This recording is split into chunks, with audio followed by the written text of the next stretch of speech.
Baik, Assalamualaikum warahmatullahi wabarakatuh. Selamat sore dan selamat sejahtera. Baik, kami dari kelompok data mining yang membahas tentang pengaruh tingkat stres mahasiswa dan juga kebiasaan menunda pekerjaan terhadap indeks prestasi mahasiswa akan menjelaskan tentang proses data pre-processing. Kelompok kami dengan judul Open Source Data. Dengan member yaitu saya sendiri, dan Saputra, dengan NIM 200102029. Lalu selanjutnya ada Samuel Muskan Hanok dan selanjutnya ada Syafi Ramadan.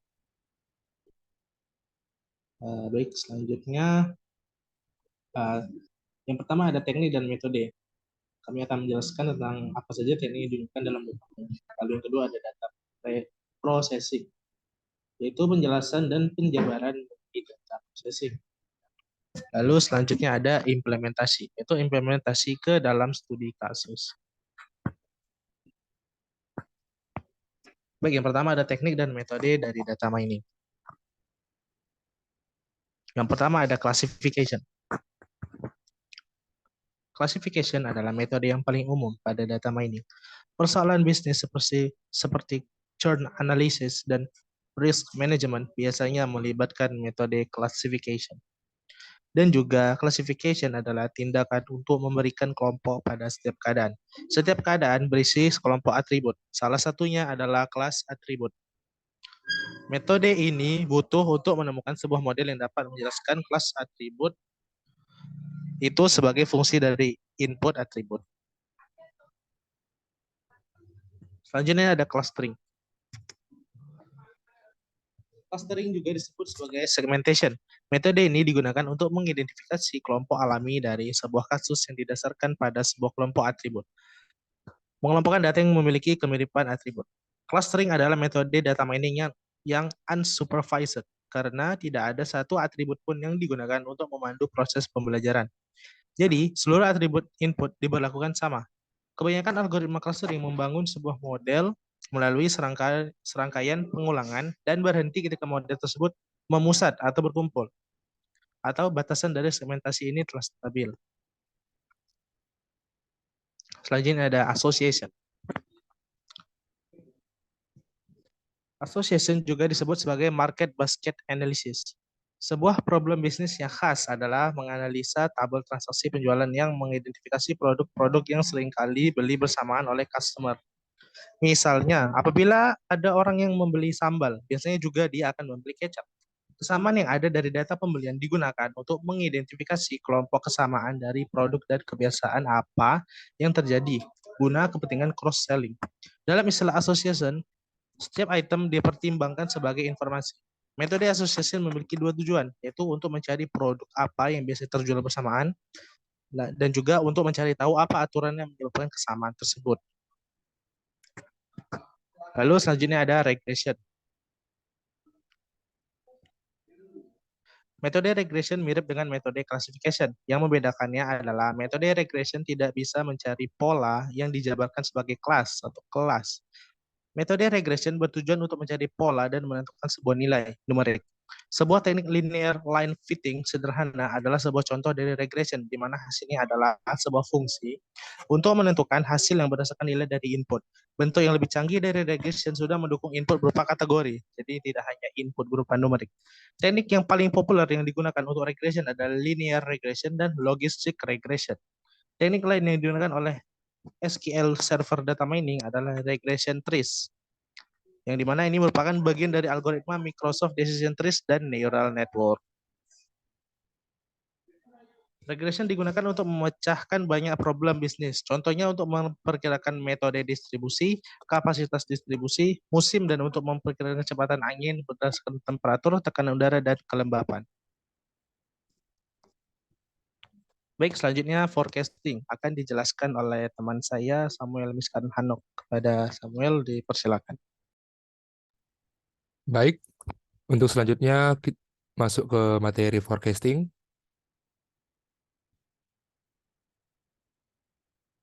Forecasting juga adalah sebuah metode data mining yang sangat penting. Contohnya digunakan untuk menjawab pertanyaan sebagai berikut. Seperti apa jadinya nilai saham dari Microsoft Corporation pada keesokan hari, dan sebanyak apa penjualan produk tertentu pada bulan depan. Teknik forecasting dapat membantu menjawab pertanyaan-pertanyaan di atas. Sebagai inputnya, teknik forecasting akan mengambil sederetan angka yang menunjukkan nilai yang berjalan seiring waktu, dan kemudian teknik forecasting ini akan menghubungkan nilai masa depan dengan menggunakan bermacam-macam teknik machine learning dan teknik statistik yang berhubungan dengan musim, tren, dan noise pada data.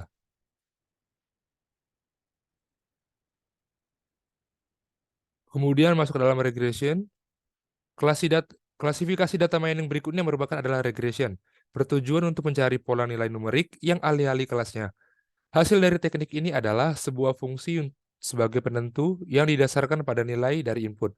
Misalnya, Anda dapat menggunakannya untuk menentukan harga produk berdasarkan faktor lain, seperti ketersediaan, permintaan pelanggan, dan kompetitor. Berikutnya masuk ke dalam data processing. Berikut ada subtema dari data processing. Yang pertama ada data cleaning, data transformation, data reduction. Untuk diketahui bahwa sebelum kita memasuki data processing, kita harus melalui yang namanya data pre-processing. Data pre-processing merupakan sekumpulan teknik yang diterapkan pada database untuk menghapus noise, missing value, dan data yang tidak konsisten. Data pre-processing dibagi menjadi beberapa langkah, yaitu cleaning data, data transformation, dan data reduction. Data pre-processing ini digunakan karena dalam data real-time database seringkali tidak lengkap dan tidak konsisten, sehingga mengakibatkan hasil data mining yang tidak lengkap dan tidak akurat. Oleh karena itu, untuk meningkatkan kualitas data yang akan dianalisis, perlu dilakukan langkah-langkah pre-processing data. Langkah-langkah tersebut tidak harus semua dilakukan. Seorang peneliti maupun data scientist perlu mengambil langkah-langkah apa yang perlu dilakukan pada database yang ia miliki.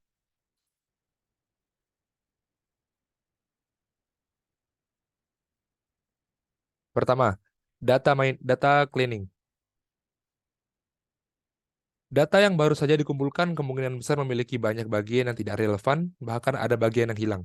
Oleh karena itu, perlu adanya proses pembersihan data atau biasa dikenal dengan data cleaning. Hal yang bisa diatasi menggunakan data cleaning adalah penanganan missing value dan noise.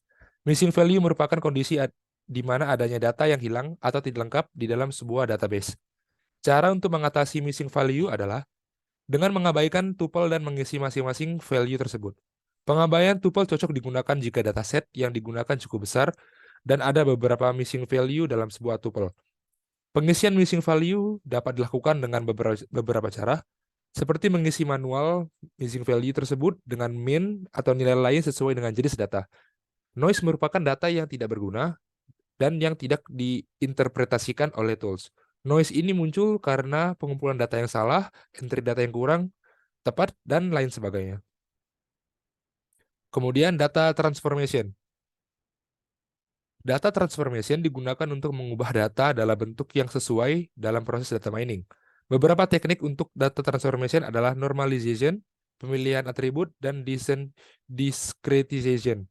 Normalization dilakukan untuk menskalakan nilai data dalam rentang nilai tertentu, misalnya min 1 sampai 1 atau 0 sampai 1. Teknik kedua adalah pemilihan atribut. Pemilihan atribut merupakan proses pemilihan atribut yang diberikan untuk proses data mining. Terakhir adalah teknik discretization. Teknik ini dilakukan untuk mengganti raw value pada atribut numerik dengan nilai interval. Dan yang terakhir ada data reduction. Analisis data yang menggunakan dataset dalam ukuran besar akan sulit dilakukan. Oleh karena itu, perlu adanya teknik data reduction dengan tujuan untuk meningkatkan efisiensi penyimpanan serta mengurangi biaya penyimpanan dan analisis data. Data reduction dibagi menjadi beberapa teknik, yaitu data cube aggregation, attribute, subset selection, numerosity reduction, dimensionally reduction. Teknik-teknik ini memiliki fungsi dan tujuan masing-masing. Kita masuk ke dalam data processing. Data dalam bentuk mentah tidak berguna bagi organisasi manapun, sehingga data tersebut diolah terlebih dahulu untuk menjadi sebuah informasi yang bermanfaat. Data processing adalah metode pengumpulan data mentah yang menerjemahkannya ke dalam informasi yang dapat digunakan. Biasanya dilakukan dalam proses langkah demi langkah oleh tim data scientist dan data engineers dalam sebuah organisasi. Data mentah dikumpulkan, difilter, diurutkan, diproses, dianalisis, disimpan, lalu disajikan dalam format yang dapat dibaca. Data processing sangat penting bagi organisasi untuk menciptakan suatu strategi bisnis yang lebih baik dan meningkatkan keunggulan kompetitif organisasi dengan mengonversi data menjadi format yang dapat dibaca sebagai grafik, bagan, dan dokumen. Karyawan di seluruh organisasi dapat memahami dan menggunakan data tersebut. Kemudian siklus data processing. Siklus data processing terdiri dari serangkaian langkah yang dimana untuk data mentah yaitu input dimasukkan ke dalam proses CPU untuk menghasilkan wawasan yaitu output yang dapat ditindaklanjuti. Setiap langkah diambil dalam urutan tertentu. Setiap seluruh proses diulang dengan pola yang sama. Output siklus data processing pertama yang dapat disimpan dan digunakan sebagai input untuk siklus berikutnya. Umumnya ada 6 langkah utama dalam siklus data processing. Yang pertama ada collection sebagai siklus pertama dalam data processing, yaitu pengumpulan data mentah, kemudian ada preparation, proses pengurutan dan pemfilteran data mentah untuk menghapus data yang tidak perlu dan tidak akurat. Kemudian ada input, data mentah yang bisa dikonversi menjadi sebuah bentuk data yang dapat dibaca oleh mesin dan diberikan ke unit pemrosesan. Kemudian ada data processing, data mentah diolah dari berbagai metode pemrosesan. Data menggunakan machine learning dan algoritma kecerdasan buatan untuk menghasilkan output yang diinginkan. Kemudian output. Output merupakan sebuah data yang ditampilkan kepada pengguna dalam bentuk yang dapat dibaca seperti grafik, tabel, file vektor, audio, video, dokumen, dan lain-lain. Dan yang terakhir ada storage. Storage merupakan di mana data dan metadata disimpan untuk penggunaan lebih lanjut. Kemudian metode data processing. Yang pertama ada manual data processing.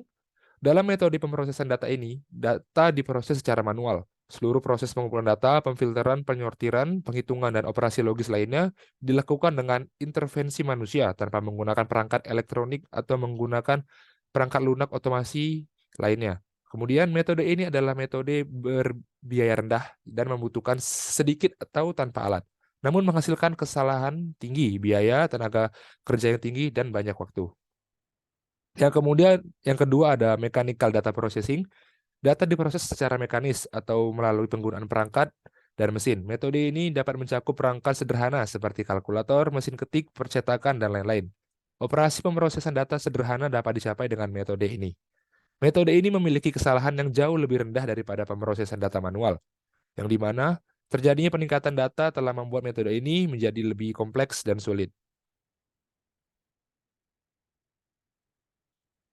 Data diproses dengan teknologi modern, menggunakan perangkat lunak dan program pemrosesan data. Serangkaian instruksi diberikan kepada perangkat lunak untuk proses data dan menghasilkan sebuah output.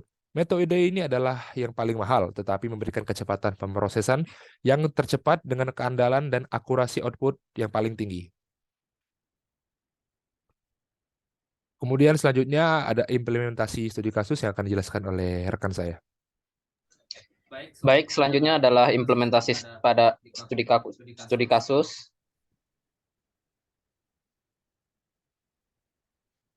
Berikut adalah tampilan data mentah yang kami ambil melalui teknik pengumpulan data melalui Google Form. Di sini kita bisa melihat datanya masih mentah, belum diolah sama sekali. Kemudian sini adalah tampilan data yang setelah diolah. Di sini ada kolom untuk tingkat stres yang ditandai dengan nilai X, yang berisi value 1 yaitu tidak berpengaruh, 2 berarti tingkat stresnya cukup, 3 itu sangat stres. Kemudian kebiasaan menunda pekerjaan yang ditandai dengan Y, yaitu dengan nilai 1 tidak pernah, 2 jarang, 3 sesekali, 4 sering. Kemudian di Z yaitu adalah nilai IPK yang diinput oleh mahasiswa. Baik, selanjutnya adalah pemrosesan data yaitu menggunakan Python dengan beberapa library yang perlu diimport. Kemudian kita baca file CSV-nya menggunakan perintah Python. Kemudian ditampilkan hasilnya setelah berhasil terbaca. namun hanya menampilkan sampai ke indeks keempat saja. Selanjutnya ini untuk menghitung berapa banyak value yang sama dari setiap table, misalnya dari kolom X yaitu tingkat stres, 2 bernilai 46 data yang sama, 3 ada 24 data yang sama, 1 ada 3 data yang sama, dan seterusnya. Kemudian import beberapa dua library lagi. Kemudian kita print data, namun ini secara keseluruhan bisa dilihat ada 73 data dan 3 kolom. Kemudian praproses data untuk normalisasi data menggunakan library yang baru diinstal, menggunakan standar scalar. Untuk normalisasi data ini, nilai yang didapat dalam berupa array sebenarnya untuk hasilnya nanti tidak akan berbeda jauh jika tidak melakukan normalisasi data, tapi di sini perlu untuk melakukan normalisasi data. Kemudian menentukan berapa banyak cluster, yaitu ada 3 cluster yang di input. Kemudian random state itu ada 20, yaitu untuk menentukan centroid secara acak, jadi tidak hanya berpusat pada satu centroid saja. Kemudian memberi label terhadap data dari proses clustering menggunakan K-means label. Karena clusternya ada 3, berarti value-nya ada dimulai dari 0, ada 1, dan 2. Kemudian ditampilkan dalam bentuk visual, bisa dilihat di sini ada yang berwarna kuning, berwarna merah muda, kemudian berwarna biru, yang menandakan 3 clustering data. Baik, selanjutnya evaluasi clustering menggunakan sum of square error. Di sini bisa dilihat dengan jarak dari 1 sampai 15. Kemudian dari grafik bisa dilihat semakin ke bawah maka dia akan semakin rata, menyatakan dia akan semakin stabil pada N cluster ke-14 dan seterusnya. Baik, sekian dan terima kasih dari kelompok kami. Mohon maaf ada kesalahan. Wabillahi taufiq wal hidayah. Wassalamualaikum warahmatullahi wabarakatuh.